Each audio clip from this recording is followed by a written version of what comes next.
নাতি নাতনিরা কচু শাক এইভাবে একবার বানিয়ে দেখো, একদম ভাত পাতি স্বর্গ। প্রথমে কচু শাকাল কুইটিয়ে বাইছে জল দিয়ে পরিষ্কার করে ধুয়ে নিয়ে আসবো। এইভাবে রান্না করলে অসাধারণ লাগে খেতে।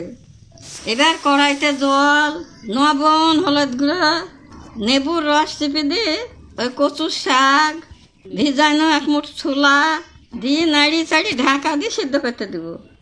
এবার কচুর শাকগুলো সিদ্ধ হলে জল ধরাতে দিব। তার শুকনি খোলায় ধইনি, জিরি, মৌরি, কাঁচা লঙ্কা দিয়ে হালকা করে ভাজে শিলপাটায় ঢালি নেব।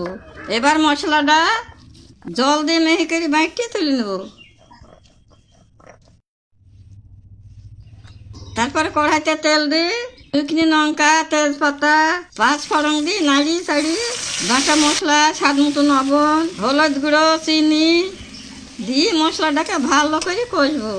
মশলা থেকে তেল ছাড়লে কচু শাক দিয়ে ভালো করে নাড়ি চাড়ি আরও 5 মিনিট মতো রান্না করবো। ব্যাস, রান্না শেষে ঘি আর কুড়ানো নারকেল দিয়ে নাড়ি চাড়ি নামিয়ে নেব।